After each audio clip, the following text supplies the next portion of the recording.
Hey everybody, it's Mrs. Labrini here. I just wanted to share with you what we're going to be doing today. We're going to be taking a break from our normal sessions of reading today, and we're going to go back and we're going to review a little bit about how to grow ideas when reading. We've been working really hard in our e-reader's notebook as a way to jot about our ideas and the historical fiction books that we are reading. We've been working on some entries over the past several days. So if you notice, this is a chart that we've used in the past on how to build an interpretation. We use this throughout the year to help us think about character and theme and ways to jot in our independent reading book. A lot of these times we were using Post-it notes to jot our thinking and jot our ideas, taking those Post-it notes and then writing long from that Post-it note.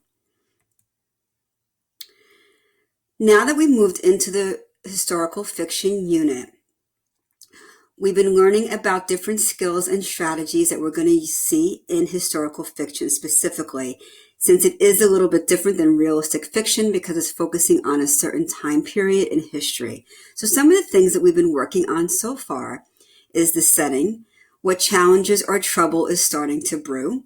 We've been monitoring for sense, that's focusing on the who, what, where, when, and why. And then finally, we were taking a look at yesterday on thinking how a personal and historical timeline connects, which is really important when you're thinking about historical fiction. What's happening to you personally in your own life while there's something big happening in the world around you. We have also learned how to take notes and identify important details and events in a story.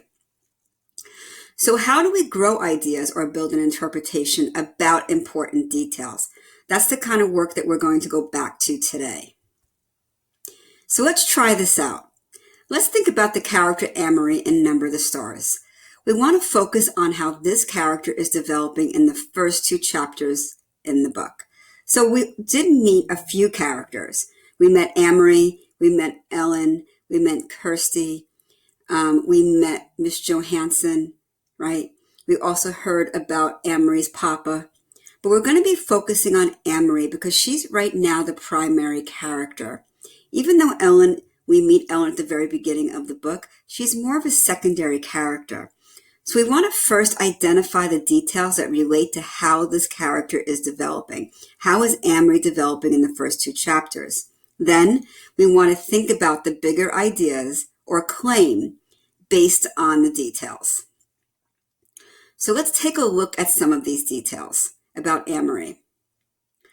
Amory takes the lead when the German soldiers approached him on the way home from school. She is protective by speaking on Ellen's behalf. For example, some of the things she says to the soldiers, oh, she's a better student than me.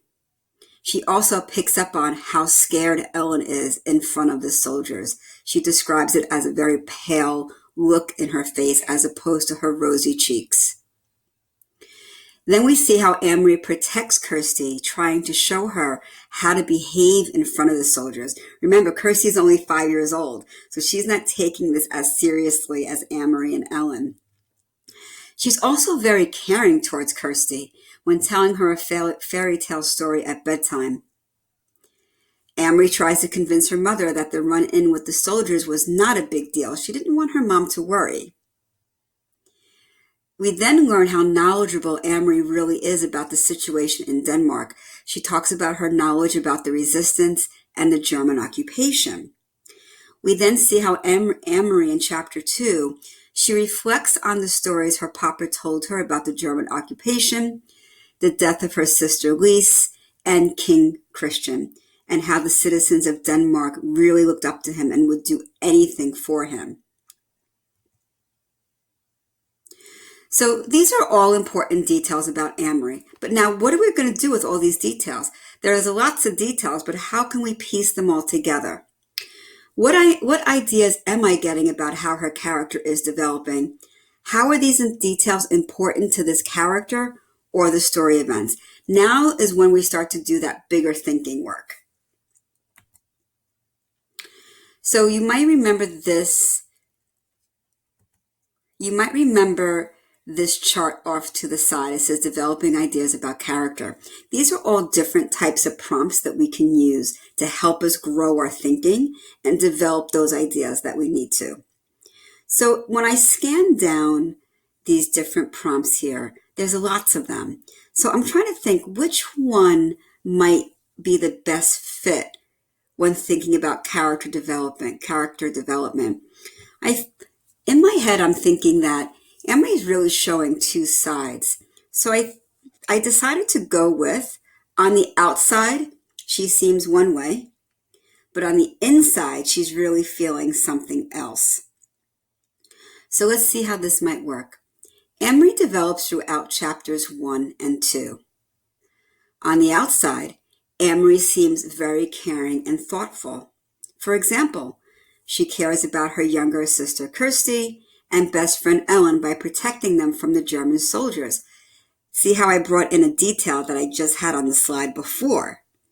However, now is when I go to the second part.